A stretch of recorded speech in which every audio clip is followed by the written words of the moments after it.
श्रीमद्भागवत पंचम स्कंद चतुर्दश अध्याय श्रीशुक उवाच देहाभिमाने जेउ नर सत्यादि गुण अहंकार कुशल अकुशल दुई एते निर्मित से हुई विविध नर देह बही संजोग विजोग करई पाप निर्मित ए संसारे रही निंदित कर्म रे भगवान प्रभु ईश्वर जे विष्णु अखिल ठाकुर एहा माया रे बस होई ए जीव किछि न जानई कर्म शून्य देह निर्मित एहाकु अनुभव मत श्मशान प्राय से अटई एहार मत न जानई घोर नरक ए संसार एथिरे रही मूढ़ नर विविध विफल जे कर्म तेणु हुई मति भ्रम प्रभुंको चरणार बिंद सुस्वादु गंध मकरंद एहांकु आश्रय जे करी अछंती सेवाद आबोरी पाप ध्वंसई सुख देई एमंत पद न सेबई से पद आश्रय न करी भ्रमंती माया को आबोरी ए देह रे इंद्रिय गण नाना उपभोग कारण काम भोग रे भोल होई अर्जित जेते आत्मा देही करंती आत्मा पुण्य थरे एणु ए पुण्य नृप बरे अथवा कुटुंब विषय अपत्य स्नेहे माया मोहे कदर्य कुटुंब कारण मोहे हुअंती हत ज्ञान असत्य संग जेउ नर लभई पाषांड शरीर दारात नय गृहे थाई केबे हे सुख न लभई जेबे से राजा हरे धन नाना क्लेशरे दुख मन जीवन मृत प्राय होई के अबा क्षणे त्रास पाई केबे हे देह मिथ्या मानी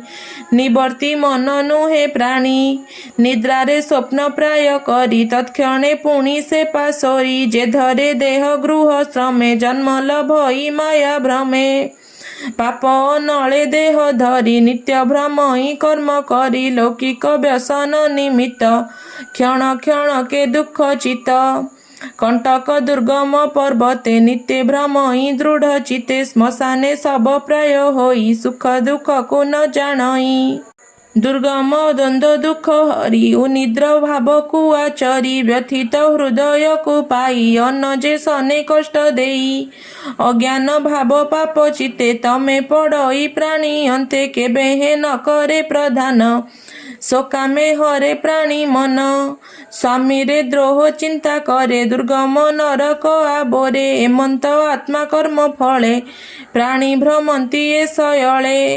जन्म बासना फले तार पुणी जन्मई ए संसार शुण राजन एक मने जेबे कर्मे कर्म माने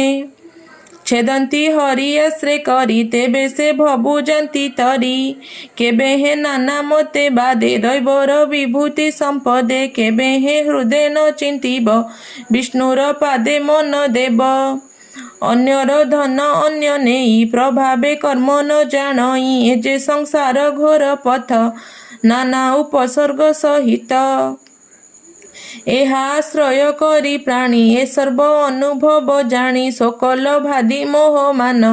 माश्चर्य क्रोध क्षुधा जन्म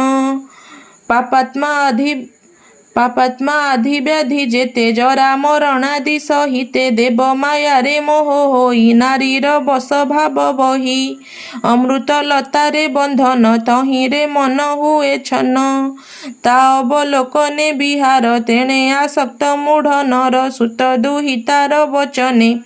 चित्त निवेशी अनुक्षणे हृदय आनंदित होई आत्मा को तही रे बढ़ाई अजीव आत्मा जे अटंती जीव को नरके पकांती केबे हे न करी पीड़ित जही बुढ़ाई नित्य चित्त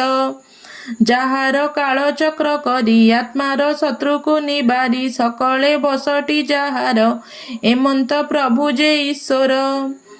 जाहार काल चक्र करे भ्रमई अखिल संसारे जे यज्ञ पुरुष ठाकुर ताहाकु करी अनादर आत्मार गति न विचारी विविध कुपथ आचरी निगम अकारण कर्म करंती होई मति भ्रम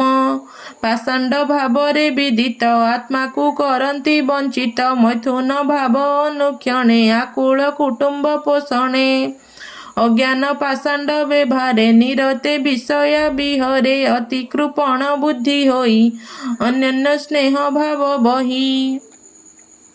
ଗୁଣ ବିହାର ଅନୁକ୍ଷଣେ ଇତ୍ୟାଦି କର୍ମେ ପଥ ଶ୍ରମେ ବିସ୍ମିତ କାମ ପାଏ ତହିଁ ଆନନ୍ଦେ ସୁଖରେ ଭ୍ରମଇ ବନର ପଶୁଏ ଯେ ସନେ ନିରାଶ ବୃକ୍ଷମାନ ଲଗ୍ନେ ଦାରାତ ନୟ ପୋଷିବାରେ ପଶନ୍ତି ଗିରିର କନ୍ଦରେ ଶୀତ ତପତ ଦୁଃଖ ମାନ ଦେହରେ ବିଭୂତି ବ୍ୟସନ ଦୁସ୍ତର ଚିନ୍ତାମଗ୍ନ ହୋଇ ବିଖଣ୍ଡ ଭାବରେ ବହଇ ଦୁସ୍ତର ଚିନ୍ତାମଗ୍ନ ହୋଇ ବିଖଣ୍ଡ ଭାବରେ ରହଇ ଦ୍ରବ୍ୟ ସଂସାରେ ଶେଷ ଭାବ କ୍ଷୀଣ ଧନରେ ଅଳ୍ପ ଲାଭ କେବେ ହେ ଉପଭୋଗ ତାର ଦ୍ରବ୍ୟ ବିହୀନେ ହୁଏ ଦୂର ପୁଣି କେବେ ହେ ମନରଥ ଦ୍ରବ୍ୟ ଲାଳସେ ଉପଗତ ପୁଣି କେବେ ହେ ଦ୍ରବ୍ୟ ପାଇ ମତି ତାହାର ତୁଷ୍ଟ ହୋଇ ସୁଖ ବିହାର ଆଦି ଯେତେ ଅଛଇ କଳତ୍ର ସହିତେ ଏମନ୍ତେ ଚିତ୍ତବୃତ୍ତି ସଙ୍ଗେ ବୁଡ଼ଇ ସ୍ନେହ ଅନୁରାଗେ ତେଣୁ ସେ ପୁଣ୍ୟ ବାସନାରେ ବହଇ ବିବିଧ ଶରୀରେ ପୁଣି ଜନ୍ମିଣ ନାଶ ଯାଇ ନାନାଦି ବିପଦ ଭୁଞ୍ଜଇ ବିବିଧ ଶୋକ ମୋହ ତାର ଦ୍ୱନ୍ଦ୍ୱ ପାଷାଣ୍ଡ ଯେ ଶରୀର ଅସାଧୁ ବନ୍ଧନେ ବଞ୍ଚଇ ସେ ପଥ ନର ନ ଦେଖଇ ଯେ ପଥ ଅତ୍ୟନ୍ତ ନିର୍ମଳ ସୁସାଧୁ ନର ଯହିଁ ଠୁଳ ଅସାଧୁ ନର ହୀନ ହୋଇ ସେ ପଥ ନର ନ ଦେଖଇ ମାୟାକୁ ପରିହାର କରି ଯେ କର୍ମେ ଆୟୁର୍ବଳ ସରି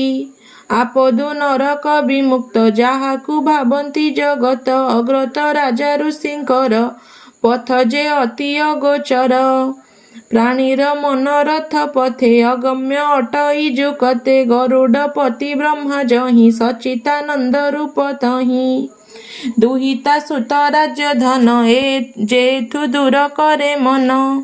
ଯେ ଏହା ତୁଚ୍ଛ ପ୍ରାୟ ବୁଝେ ଉତ୍ତମ ଶ୍ଲୋକ ପାଦେ ଭଜେ ଏହାଙ୍କୁ ଯେ ରାଜା ବିଭବ ତ୍ରିଦଶ ମାନଙ୍କୁ ଦୁର୍ଲଭ ଏହା ନ ଦେଖି ସାଧୁ ଜନ ମହତ ପୁରୁଷ ଆଖ୍ୟାନ ସେପାଦେ ଭକ୍ତି ଭାବ ବହି ଅଛନ୍ତି ମନକୁ ବୁଡ଼ାଇ ଏ ଯଜ୍ଞ ଧର୍ମ ତପମୟ ବିଧି ନିର୍ଗୁଣ ଯୋଗ ଦେହ ସାଂଖ୍ୟ ଯୋଗରେ ଯେହୁ ସାର ସେ ପ୍ରଭୁ ପ୍ରକୃତି ଈଶ୍ୱର ସେ ନାରାୟଣ କୃଷ୍ଣ ହରି ଏମନ୍ତ ନାମ ମୁଖେ ଧରି ଛାଡ଼ିଲେ ମୃଗ କଳେ ବର କି ଅବା ଦେବା ପଟାନ୍ତର ଏହା ଯେ ଶୁଣେ ଶୁଦ୍ଧ ଚିତ୍ତେ ଶୁଦ୍ଧ ଗୁଣ କର୍ମ ଭାରତେ ପବିତ୍ର ଭାରତ ଚରିତ ଯେ ଜନ ପଢ଼େ ଅଭିରତ ଆୟୁଷ ଯଶ ଧନ ତାର ହୁଅଇ ମଙ୍ଗଳ ଅପାର ଏହା ଯେ ଶୁଣେ ଶୁଦ୍ଧ ଚିତ୍ତେ ଭରତ ଜ୍ଞାନ ଅନୁମତେ ପ୍ରଭୁ ଚରଣେ ଭକ୍ତି ତାର ଅଶେଷ ପ୍ରାପ୍ତ ହୁଏ ପାର ଅଶେଷ ପାପୁ ହୁଏ ପାର ପ୍ରଭୁ ପଦାର ବିନ୍ଦ ଗତେ ମୋ ମନ ରହୁ ଅବିରତେ କହଇ ବିପ୍ର ଜଗନ୍ନାଥ ପଞ୍ଚମ ସ୍କନ୍ଧେ ଭାଗବତ इति श्रीमद्भागवते महापुराणे पारमहंस्यां संहितायां 82 पञ्चम स्कन्धे भरत उपाख्याने नाम चतुर्दशोऽध्यायः।